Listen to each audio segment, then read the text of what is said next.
Hello students, it's me Vikrant and I welcome you all on today's lecture. ये class number 4 sentence and its parts हमारा topic चल रहा था। इससे पहले हम 3 क्लासें कंप्लीट कर चुके हैं सेंटेंस एंड इट्स पार्ट्स की। तो आज का जो हमारा टॉपिक होगा वो होगा close and types of close. आज मैं आपको बताऊंगा क्लोज और टाइप्स ऑफ क्लोज के बारे में। सबसे पहले अगर मैं बात करूं आपसे क्लोज के बारे तो क्लोज की अगर मैं बात करूं, ये होता है it is a group of words, यानी शब्दों का एक समूह होता है। जब हमने फंडामेंटल्स ऑफ इंग्लिश ग्रामर पढ़ी थी तब भी भाई मैंने आपको बताया था इस बारे में, क्लोज फ्रेज और सेंटेंस में डिफरेंस करके दिखाया था। तो क्लोज हमारा क्या होता है, it is a group of words. और अगर क्लोज की बात करें तो सब्जेक्ट और वर्ब का कॉम्बिनेशन यहाँ पे क्या होता है, प्रेजेंट होता है, जो कि फ्रेज के अंदर एब्सेंट होता है।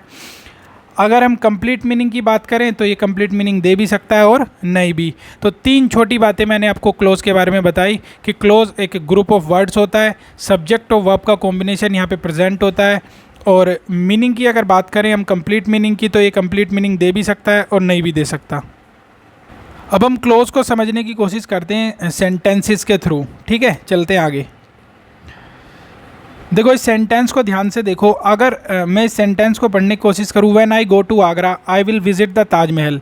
अगर मैं इसको पूरा इकट्ठा एक साथ पढ़ रहा हूँ, इस लिखी हुई बात को, इस लिखे हुए एक्सप्रेशन को, जो पूरा का पूरा लिखा हुआ है, when I go to Agra I will visit the Taj Mahal, तो लिखा हुआ पूरा का पूरा एक्सप्रेशन क्या हो जाएगा, सेंटेंस हो जाएगा।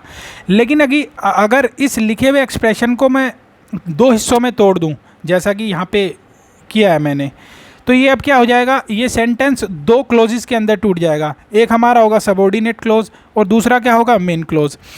अब ये कैसे सबऑर्डिनेट क्लोज हुआ, कैसे मेन क्लोज हुआ, इस बात को अगर समझने की कोशिश करें। देखो सबऑर्डिनेट क्लोज क्या होता है, सबऑर्डिनेट क्लोज वो होता है जिसका अपना कंप्लीट मीनिंग ना निकले, यानी मीनिंग तो हो लेकिन मीनिंग अपने आप में कंप्लीट ना हो। जैसे लिखा हुआ when I go to Agra, जब मैं आगरा जाऊँगा।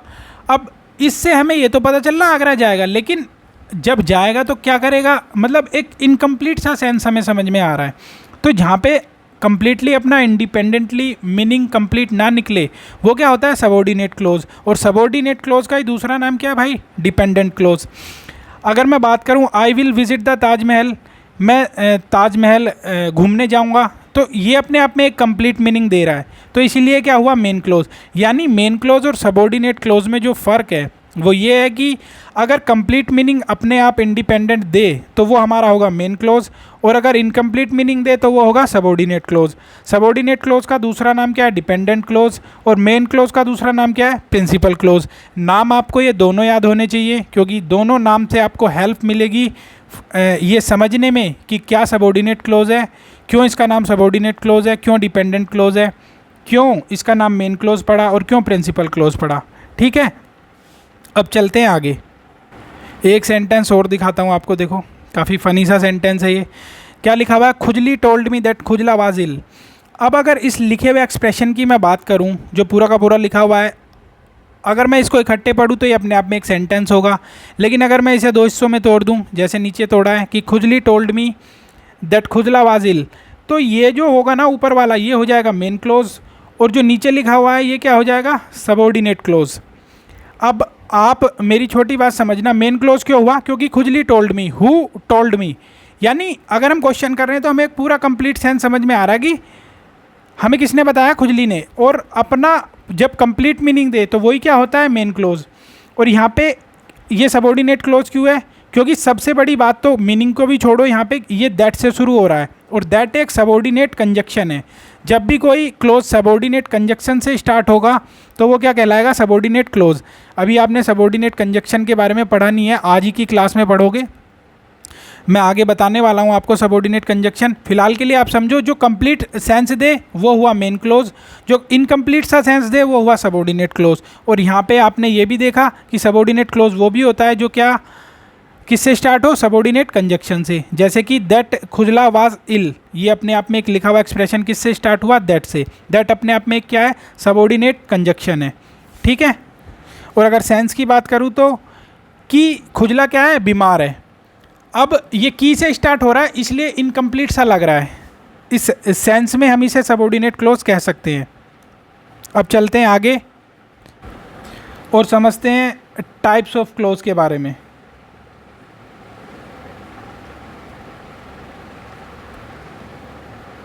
देखो टाइप्स ऑफ क्लोज की अगर बात करें तो टाइप्स ऑफ क्लोज तीन तरह के होते हैं, प्रिंसिपल क्लोज, कोऑर्डिनेट क्लोज और सबऑर्डिनेट क्लोज। अगर प्रिंसिपल क्लोज की बात करूं तो इसका दूसरा नाम होता है मेन क्लोज। अगर कोऑर्डिनेट क्लोज की बात करूं तो इसका एक ही नाम है। अगर सबऑर्डिनेट क्लोज की मैं बात करूं तो इसका दूसरा नाम होता है डिपेंडेंट क्लोज। ठीक है, इनके नाम में ही इनकी आइडेंटिटी छुपी हुई है, तो इसी चीज़ को समझते हैं। ये 2 बार लिखा गया है तो इससे कोई दिक्कत नहीं। देखो प्रिंसिपल क्लोज क्या होता है, प्रिंसिपल क्लोज का ही दूसरा नाम क्या है, मेन क्लोज। ठीक है, प्रिंसिपल क्लोज होता है it does not depend on any close for its meaning. यानी पहली बात तो ये कि जो प्रिंसिपल क्लोज होता है, जो हमारा मेन क्लोज होता है, ये अपने मीनिंग के लिए यानी अपने मीनिंग के लिए किसी और पे डिपेंड नहीं होता, किसी दूसरे क्लोज पे डिपेंड नहीं होता। तो एक खास बात तो ये हुई कि ये अपने मीनिंग के लिए किसी दूसरे क्लोज पे डिपेंड नहीं होगा। और दूसरी मेन बात क्या हुई कि doesn't start with any conjunction. कभी भी जो हमारा मेन क्लोज होगा या प्रिंसिपल क्लोज होगा वो कभी भी किसी भी कंजक्शन से स्टार्ट नहीं होगा। जैसे ये एग्जांपल आपके सामने लिखा हुआ है, she don't know where I work. इस लिखे हुए सेंटेंस के अंदर 2 क्लोज हैं, एक मेन क्लोज और एक सबऑर्डिनेट क्लोज। फिलहाल बात मेन क्लोज की कर रहे हैं, सबऑर्डिनेट क्लोज को भूल जाओ। तो मेन क्लोज की अगर मैं बात करूं, सी डोंट नो, अब यहाँ पे सी डोंट नो ना तो किसी कंजक्शन से स्टार्ट हो रहा। ठीक है, एक कैटेगरी तो ये ठीक हो गई इसकी। और दूसरी क्या, it does not depend on any close, यानी ये किसी और क्लोज पे डिपेंड भी नहीं है अपने मीनिंग के लिए। तो जब अपने मीनिंग के लिए ना तो किसी दूसरे क्लोज पे डिपेंड हो और क्या करे साथ में किसी कंजक्शन से भी स्टार्ट ना हो, तो वही हमारा क्या होता है, मेन क्लोज होता है। एक सेंटेंस और देखते हैं प्रिंसिपल क्लोज को समझने के लिए। देखो अब पहला तो हमने समझ लिया था, फिर भी मैंने दूसरे के साथ पहले को भी लगा दिया ताकि एक ही साथ स्क्रीन पर आप दोनों को देख सको। देखो पहला हमने देख लिया था, आई वॉन्ट टू नो, ये दूसरा सेंटेंस आपके सामने, I want to know where he has gone at this time, मतलब मैं जानना चाहता हूँ कि वो इस समय कहाँ गया है। तो इसके अंदर भी सेंटेंस को अगर 2 हिस्सों में तोड़ूँ तो एक होगा मेन क्लोज, एक होगा सबऑर्डिनेट क्लोज। फिलहाल हम क्या समझ रहे हैं, फिलहाल हमें समझना अपना मेन क्लोज। तो मेन क्लोज की अगर मैं बात करूं, ना तो ये किसी कंजक्शन से स्टार्ट हो रहा और ना ही अपने कंप्लीट मीनिंग के लिए किसी दूसरे क्लोज पे डिपेंड है, इसलिए अपने आप में क्या कहलाया, मेन क्लोज। बात अपनी जगह मेन क्लोज की या प्रिंसिपल क्लोज की आपको समझ आ गई होगी। अब चलते हैं हम अपने कोऑर्डिनेट क्लोज के ऊपर। देखो अगर बात करूँ कोऑर्डिनेट क्लोज की, तो कोऑर्डिनेट क्लोज एक तो हमेशा किससे पढ़ते हैं, देखो पहले, they are simple sentences which are connected through coordinate conjunction. यानी सिंपल सेंटेंस होते हैं और सबसे बड़ी बात क्या है, ये कनेक्टेड होते हैं थ्रू कोऑर्डिनेट कंजक्शन। अब जब कोई चीज़ कोऑर्डिनेट कंजक्शन से कनेक्ट होगी ना, तो वो जो जहाँ से कनेक्ट होगी वहीं से वो क्या होगा, कोऑर्डिनेट क्लोज होगा। कोऑर्डिनेट कंजक्शन की अगर मैं बात करूँ तो 7 हुए गिनती में, कौन कौन से, फॉर, एंड, नोर, बट, और, येट, सो। इसकी एक बहुत ही फेमस ट्रिक है याद करने की, आप फैन बॉयज़ करके से याद कर सकते हो, FANBOYS, यानी स्टार्टिंग के लेटर्स को उठा के फैन बॉयज़ बन सकता है, आपको याद करने में आसानी रहेगी। तो यानी कहने का मतलब ये हुआ, कोऑर्डिनेट क्लोज वे हुए जो कनेक्टेड रहते हैं, किस कनेक्टेड रहते हैं, कोऑर्डिनेट कंजक्शन से। ठीक है, जैसे कि सेंटेंस में आप देखोगे तो और ज़्यादा समझ में आएगा। देखो लिखे हुए 2 सेंटेंस हैं, ऊपर क्या लिखी हुई है, coordinate conjunction. He is a poor person but he helps everyone. अब he is a poor person तो मेन क्लोज हो गया, मेन क्लोज की बात हमने कर ली।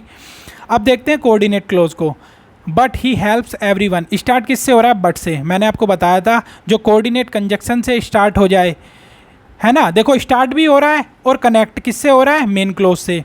कनेक्ट हो रहा है लेकिन स्टार्ट भी हो रहा है बट से। यानी जब कोई चीज़ कोऑर्डिनेट कंजक्शन से स्टार्ट हो या कनेक्ट हो, आपको दिखाई दे ऐसा कि कनेक्ट हो रही है या स्टार्ट हो रही है, तो वही क्या हो जाएगा, कोऑर्डिनेट क्लोज। जैसे सेकंड सेंटेंस के अंदर भी आप देख सकते हो, I was ill so I didn't go there. अब आई वाज इल हुआ मेन क्लोज जो हम समझ चुके हैं, सो आई डिडंट गो देयर। अब ये सो से स्टार्ट हो रहा है और सो भी अपने आप में क्या है, सो भी अपने आप में कोऑर्डिनेट कंजक्शन है। तो क्योंकि ये कोऑर्डिनेट कंजक्शन से कनेक्टेड है, किससे, मेन क्लोज से, मेन क्लोज से जुड़ा हुआ है और किसके द्वारा जुड़ा हुआ है, कोऑर्डिनेट कंजक्शन से, इसलिए ये आगे का जो भी लिखा हुआ एक्सप्रेशन है ये क्या कहलाएगा, कोऑर्डिनेट क्लोज। ठीक है, आप आई होप आप मेरी बात को समझ पा रहे होंगे। मैंने आपको बताया कि जब भी कोई क्लोज कोऑर्डिनेट कंजक्शन से कनेक्ट हो और किससे कनेक्ट हो, मेन क्लोज से, तो वो क्या हो जाएगा, कोऑर्डिनेट क्लोज हो जाएगा। अब चलते हैं आगे और आगे की बात को समझते हैं। देखो सबऑर्डिनेट क्लोज की अगर मैं बात करूं, सबऑर्डिनेट क्लोज का ही दूसरा नाम होता है डिपेंडेंट क्लोज। यहाँ पे लिखा हुआ है it is a dependent clause which depends on the main close for its meaning.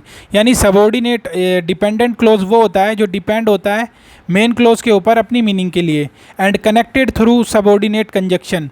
और किसके थ्रू कनेक्ट होता है? सबऑर्डिनेट कंजक्शन के थ्रू।